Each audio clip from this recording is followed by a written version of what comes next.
Welcome to this special edition of the HyperFast show, where we are featuring speakers from the HyperFast Summit, which we had in Boca Raton, Florida, February of 2022. Today, you're going to hear from 3 different amazing agents in our top local agent panel. Mari Juliette, Nicole Stambrough, and Jimmy Branham. They all have sold hundreds of homes. You're going to learn a lot from this one. Check it out.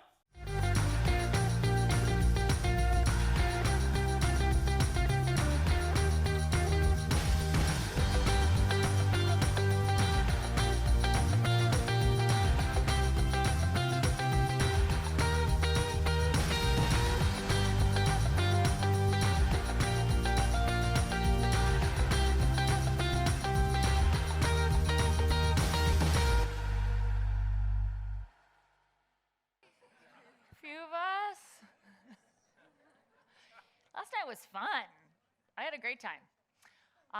Who had a good time last night? Who had too much fun last night?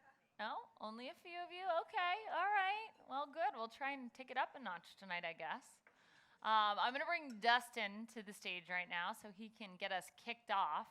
But I hope you guys bring a lot of energy today, a ton of engagement. Let's make sure you're getting what you want. You guys all set your intention on day 1 in the morning when we had that moment of quiet. Right? If you haven't gotten your aha moment yet, make sure it happens. Make sure it happens today. Be intentional.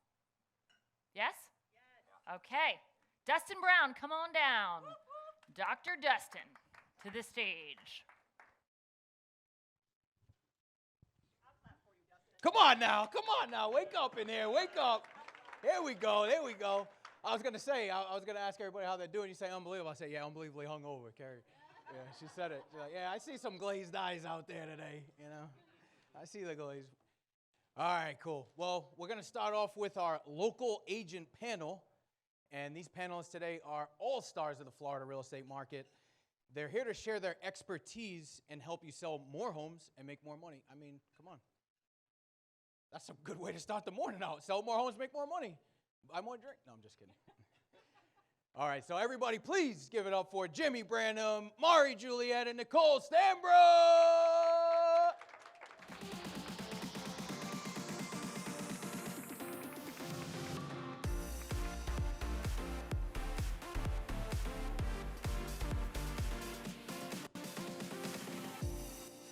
All right, and you cannot have a great panel without a great moderator. Our moderators here from Allied Title and Escrow has received multiple prestigious awards for business growth, fast business growth. Please welcome the CEO of Allied Title and Escrow. Allied Title and Escrow. Hey, I didn't drink that much last night. Allied Title, Latney Mead. Let them hear it, folks. Let them hear it. Appreciate it. And this Okay, awesome. I'm going to hand this to you guys. I'll let you guys pass it around here. Great to see you guys. All right, next, what's day 2? Today's Thursday, Wednesday. All right. Had a lot of fun with you, a lot of you guys last night, so thank you for that. Way too many drinks, appreciate it. So I'm with Allied Title and Escrow, really excited here to be talking with our team of amazing agents in this area. So just quick little shameless plug for myself real quick. So we're with Allied Title and Escrow. We're actually JV partners with Carrie up in Northern Virginia, DC, Virginia, Maryland. For those of you that don't know Carrie before you came to this event, and Dan, they are absolutely the real deal. I mean, they're doing over 1,000 plus homes up there. I mean, hundreds of homes on a monthly basis. Like, listen to what they have to say. They know what they're talking about. Title, very boring, always settle. You know, we're trying to be creative. We have shirts like this out there. We actually brought shirts. That's Jamie and Michelle over there. So they're over at the booth, and they have great shirts for you guys today. Title's boring. We're trying to make it fun. I'm done with my shameless plugs, though. We got some amazing guests here, so let's do this. So, yeah, first of all, I'd love to each one of you guys just real quickly tell them about yourself, your team, how big it is. You know, let everyone know a little bit about you guys. Hi, I'm Mari Juliette. I have a brokerage in Pompano Beach of 20 agents. We just opened about 6 months ago, and we're really doing great. It's a bunch of young agents, mostly women, and we cover Miami to Palm Beach and just expanded to Orlando and the Tampa area. So, yeah. Awesome. Hey everyone, I'm Nicole Stambrough with the Stambrough Home Team. I have an amazing team of 5 women, and I'm up in the Jupiter, Palm Beach area, and I also serve further north into North Palm Beach County and Martin County. Yeah, good to be here. Hey everybody, my name's Jimmy Branham. I'm with the Kai's Company, and my markets are primarily the Fort Lauderdale, Palm Beach area. I have a couple of buyer's agents that work with me, and then 2 virtual assistants. We're a smaller team under a larger brokerage, and we do probably close to 60 to 70 transactions a year. Thanks. Jimmy, while you have the mic there, so, I hear all the time the relocation of Florida, and I know tons of people up in Northern Virginia and DC and New York all moving here. How has that changed things in the past year? What has that environment been like? And tell us about, the experience of the pandemic and people moving down here. Well, it was quite the experience, really going from zero business when COVID had first hit and everyone was scared and frightened, and then it kind of just all exploded. Really, in my business personally, I saw about a 25% increase from out-of-the-area buyers. Majority of them are coming from California, New York, New Jersey, Massachusetts, and Illinois. And we're seeing a lot of that on the vacation rental front from an investment property and also just purchasing a primary residence. Great. I will throw in one random story that always sticks in my mind. It was about 6 months ago. I'm walking through, it was about a $2 million property with a buyer of mine, and we're walking through and we're looking at the beautiful views, and we're kind of discussing and looking at each other like, this is way overpriced. We know it's way overpriced. And I can overhear, as there's a big flash of people coming through the property, and a buyer and their agent talking, and the agent goes, yeah, this is like $250,000 overpriced. And the buyer looks at her and goes, yeah, but it doesn't really matter. I'm going to save double that on taxes every year. And I was like, that sums it up. It really does. I mean, we see it constantly. I used to live in California. In a previous life, I was in the sports and entertainment industry running obstacle races around the world, so natural transition and title.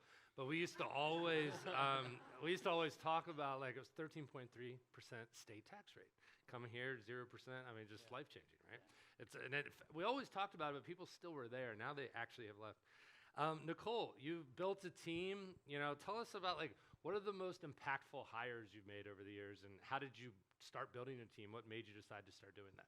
Yeah, so I definitely learned the hard way, and I tried doing it by myself and kind of fell on my face, so full transparency. And then I met Dan and Carrie and joined HyperFast, and they really taught me a lot of the tools on how to scale my business, how to grow my team step by step. And I think we're going to talk more about that this week, so I'm excited to share that. But definitely hiring on a partner agent, having a solid right hand. So Olivia is here up front with me. She's my go-to.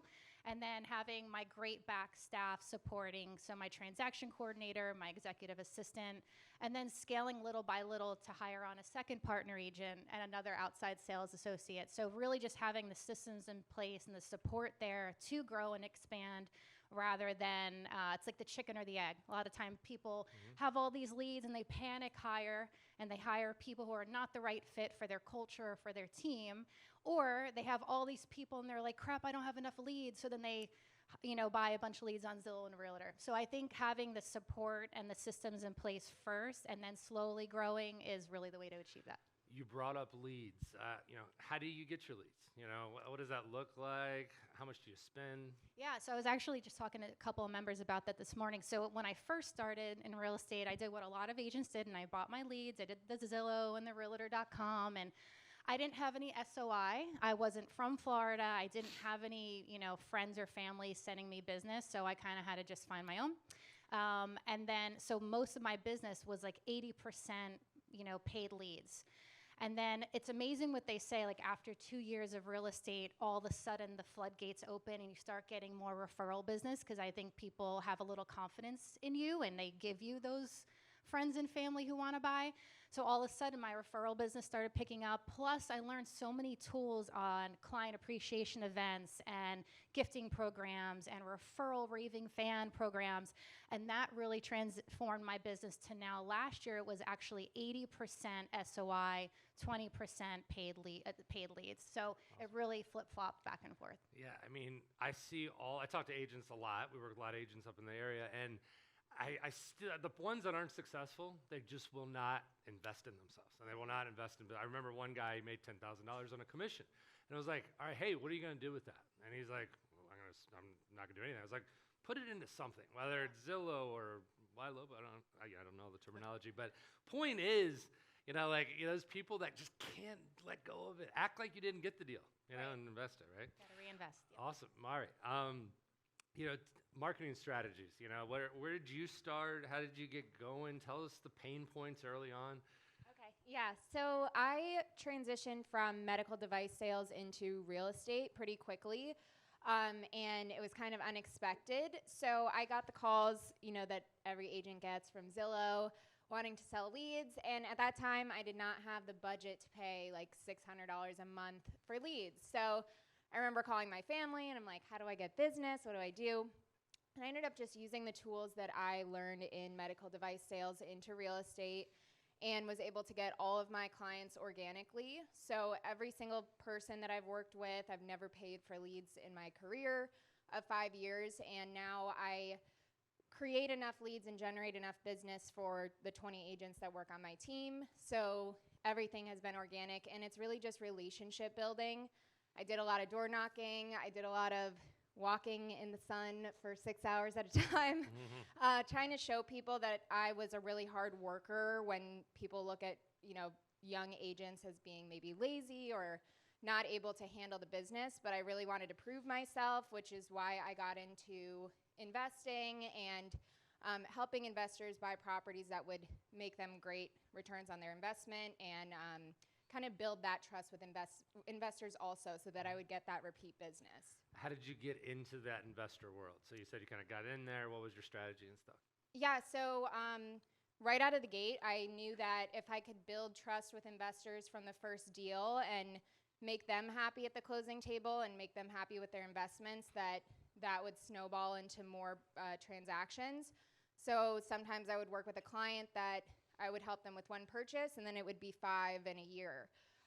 So I just kind of continued to not think about the purchase price and the, commission in my pocket, but more so how I was going to make these clients money so that they would come back to me and trust me with their purchases and their investments. And now I have clients that started off buying like a $300,000 property, and then now they maybe want to buy an apartment building. So, and clients that I bought a $130,000 condo, and now I'm selling their house for $1.6 million. So it's just about keeping those relationships and, being a person and remembering that these are human beings and not just the ROI on your lead generation. Yeah, sure.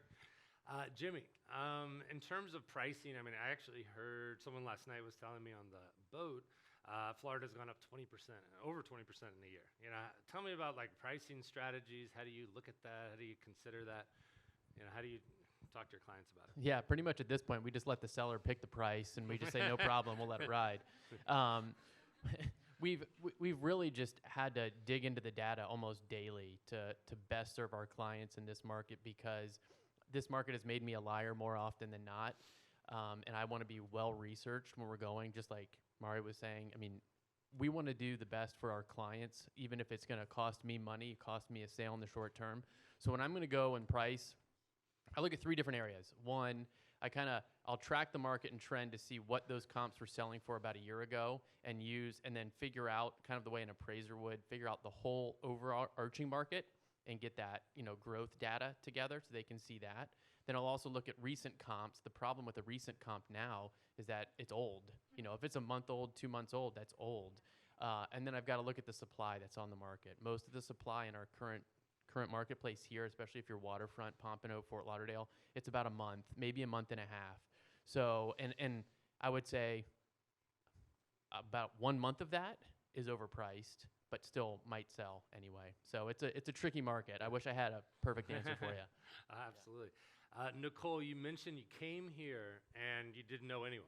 And if there's some people out here that might be thinking about getting into real estate, where the hell do you start when you come into a new market, new industry? What did you do at first? What worked, what didn't?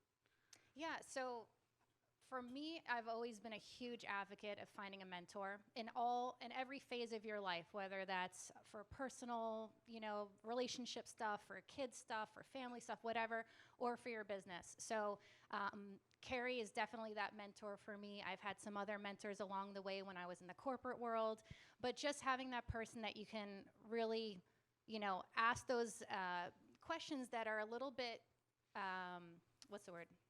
That you're vulnerable, right? That you can share that with and really dig deep into. So I think that's important to find that person in your life that you can have those honest conversations with and who genuinely wants you to succeed and see you grow.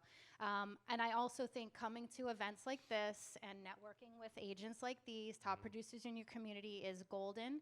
I wanted to echo on one thing that Jimmy said with the supply, which is, yes, it's so hard to comp properties in this market right now, and the comps that are a month old are really too old. So one of the best skills is reaching out to the agents who have the pending and the active under contract listings and seeing what they will share with you in terms of how close to list price, or if they had multiple offers, or what the traffic was on that listing, because then those are more real time that you can use to comp. But it's working with agents and having those relationships that might give you, a heads up on an off market that they have. So to echo what Mari said, it's all relationships, but finding the mentor and building that village and support staff around you that will help you succeed. Yeah, I mean, the fact that you all are here, you can talk, just talking to people. It's not the agents I used to see when we first got in Northern Virginia. It's people are trying to do things differently, trying to learn from each other. On that note, I want to give you guys as much information as you can take away as like a tidbit that helps. So one question someone else was asking me earlier is like, is there one thing you did that you would never do again, or one thing that would really help your career? And I'll open up to all you guys to answer that. Anyone? Okay. One thing that I wish I knew when I was like a brand new agent was just to separate your own, I guess, emotions and feelings about the deal from the deal itself. And the more you can do that, especially when you're dealing with other agents, like when there's egos involved, and sometimes you can get into a situation with the negotiations where you're like, is this about the client and the deal, or is this about me and this agent just butting heads? So I really found that being nice, like you said, like networking with other agents and like being the nice agent that people want to work with. Like if I had a listing and there was a listing across the street, instead of saying, oh my God, that's my competition, I'm gonna avoid them, I would go to their open house and then say, hey, let's do open houses at the same time. Let's try to get the traffic at the same time, and then end up selling both houses. So keep in mind that you don't have to be, even though it's a very competitive industry, like keep the client in mind, keep the deal in mind before your own, I guess, ego, I would say. Yeah. Yeah, I would echo what Mari just said. I think having great industry relationships is so important. I mean, I'm getting referrals from old realtors that I partnered with in the marketplace, and we would do deals together, and now they got out of the business and they're sending me leads. So don't ever cut those relationships short. And we're usually working together, not competing. Even though we would work in the same market, we're probably going to do a lot more deals together than go head to head on any kind of deal. So we always want to keep that in mind. Yeah. Loved what Lana said yesterday, just about the events she's putting together, how she stays in touch. I mean, I think that's a big key of a lot of it. From staying in touch and even like gifting stuff. And plug here, talked with this agent one time, and she told me about, I don't know if anyone uses Client Giant. So clientgiant.com, I actually really like this. 4 gifts a year, not sent on just like birthdays and holidays, but sent when you're not expecting them. And so they're thoughtful, and they come from you specifically. All you need is their address, and then they send these gifts. So something that we actually been using on the title side, and anyone in here that we talk to, you'll probably be receiving Client Giant gifts from us, but highly recommend it, and I love what Lana was doing and stuff. What did you guys do to stay in touch with your customers and events and all that stuff? We use a gifting program called Lolo, and that reaches out to other local businesses in the marketplace. And every month we're sending a free gift. It's not a coupon to go utilize that local business. So we're usually paying, I don't know, let's call it $1 a person. And then they're going to go get about a $10 gift to go use at a restaurant, coffee shop. It could be a new store, a hair salon, something like that. So they get to experience the local market. You put it in by city. And then they get that every month from us as a free gift. It's called Lolo, Lolo. I would just echo what Lana Rodriguez shared yesterday and what We just mentioned now, because this is exactly what transformed my business from 80% paid leads to 80% SOI, my business, in 1 year. Legit 1 year. I joined HyperFast. I met Lana. She said how she did 300 transactions. She never bought a lead. It's all SOI. I'm like, how the hell how does she do that? It can't be possible. And then learning from her and taking all those steps and putting them into action and doing these client events and sending these gifts and putting systems in place that's automated. Because yes, it's really hard to remember 400 birthdays and 400 home anniversaries. So I just hired a client care coordinator for my team to work on all the gifting and events for this year. So just looking at it in that way and giving back, that has really transformed my business. So I can't speak highly enough about doing those events and sending those types of gifts. Yep. For gifts, I usually do a handwritten note. Like, I always kind of change it up every year. On Christmas, I'll create like a different kind of gift that's kind of customized for them. And I always do a handwritten note just to make sure that they know that I care. And I feel like, everything's kind of online now. So if you can do things, in writing, people appreciate it. And I do end up getting, referrals and stuff like that from that. Giftology is a book that our team read. It's really interesting. Highly recommend it if you guys haven't read that. I don't even know if I'm supposed to do this, but we've got a great group up here. Happy to open it up for questions if anyone else has questions out there for them. Anyone? I don't how on timing. How am I looking on timing? Yes, Carrie. Yes, ma'am. What's the number one thing you've learned about hiring the right people? How do you guys approach that? Because all of you have teams, and a lot of people in the audience, that's the next hurdle for them to really grow. The number one thing I've learned is to, opening a brokerage. It's very exciting when people are interested in joining, and it's flattering that people want to join your brokerage and join what you're doing. But with clients, you really do have to take your time with hiring people that are going to represent you and represent what the standard you've already created for your business with the clients that you already have. You have to keep that in mind, because you want to make sure that the people that you're hiring are on that same wavelength of it's about the client, it's about, the same ideas that you have, and that you can communicate those to the person, and that they understand that it's about the client, and, just taking your time with it, not flash hiring people, I guess you would say. No, I agree. The panic hire, that's what happens, yes. Yeah. So I think it starts with understanding what your brand is, and then creating your culture from that, or vice versa, and then hiring the right people that fit your culture, right? And I will say, same thing. I hired all these people because I had these leads and I needed someone to go sell them, but they were the wrong fit for so many reasons. So I had to take a step back and be like, all right, who am I? What am I trying to build? What's my brand? What am I known as? And I literally would ask friends and family, hey, when you think of me, what are words that come to mind? Give me 5 words or verbs or adjectives that you think of when you think of me as a person, as Nicole, the mom and, friend, and then as the business person. And I took those and I kind of put together a circle, and I'm like, okay, I can relate to these 5 things, and this is how I'm going to form my brand and my culture and my identity.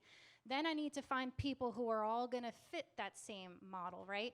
And it may be people who are not super experienced and they're newer agents, or they're younger, or whatever it is, but do they have the grit? Do they have the work ethic? Are they outgoing? Are they people person? Are they energetic? Do they wake up when I wake up at 5:30 in the morning? Are they hustling hardcore on the weekends, on the holidays? Those are the people in my tribe. And I need to know that in the very beginning. And I'll echo, Lana said this yesterday. You interview, you maybe meet them once or twice in the office, you make the offer, right? No, I wish this is something I will do on my next hire. You bring them on for a week or two, you have them follow you for a couple of days or a couple of weeks, you bring them to the open houses, you take them on showings with you, you get to really know who they are, and if you mesh, because everyone can interview easily, but is that legit? Is that genuine? Or is that just a front that they're putting on to get the offer and join your team? So slow to hire, fast to fire. It's not cliche, it's legit. So Slow to hire, fast to fire. That's a great motto. I've made some painful team member hires just due to ignorance and inexperience. And what I realized is what I'm ultimately looking for, I could put it into two things. Make sure that the individual puts others' interests ahead of their own is number one, and number two is work hard. If they do those two things, and I can see that, and usually we'll have a 3-month trial period, then they're going to succeed and they're going to do very well. And we're happy on our team to launch people into their own industry. We're not afraid of that. We're not afraid of giving them secrets and going and competing with us. We want them to thrive in their business and industry. So you as a team leader, if you're going to expect that of them, you've got to look out for their best interests. So always remember that. I love it. Yeah, so I mean, the last thing is just, I'd love to, we're here to kind of help each other, and there's people from different areas. You can share leads and referrals and stuff like that. Tell people where they can find you online and where they can look you up. Sure. One of the convicting things about this whole conference we have going is I'm really bad with social media. I am, and I'll admit it up here. But you can find me on Instagram at Branham Group. I'm trying to get better at it. Got to get better at video, no doubt. I'm also on Twitter, Facebook. Listen, guys, my Facebook got hacked 2 months ago, and I couldn't stand Facebook anyway. So I was like, forget it. I don't even want it anymore. But then I felt guilty because other people were encouraging me. You got to do it for business. So I put it back up, and now I have like 300 friends. So if you see me on Facebook, guys, people do like me. They do. But I haven't really gone out and done anything else there. So. If you enjoyed this episode, be sure and go to hyperfastagent.com to learn about upcoming in-person and online events. And don't forget to share this show with someone that you think could benefit from hearing it, and make sure you subscribe on YouTube or anywhere that you can find podcasts. Thank you for tuning in to this episode of the HyperFast Show. Subscribe to us if you want to make sure you get the latest and greatest HyperFast shows. And remember, we love reviews. Reviews help us bring better and better guests and improve our shows. So give us the good, the bad, and the ugly. We hope you enjoyed the show, and we will see you next time.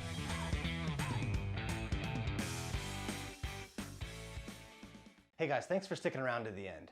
I hope you enjoyed that video, and if you want to see more, click right here. And if you want 100 real estate tips from my best-selling book, click right here to download them instantly. And if you're new to this channel, click below to subscribe and turn on post notifications so you don't miss out. And leave some comments about what you think on the videos.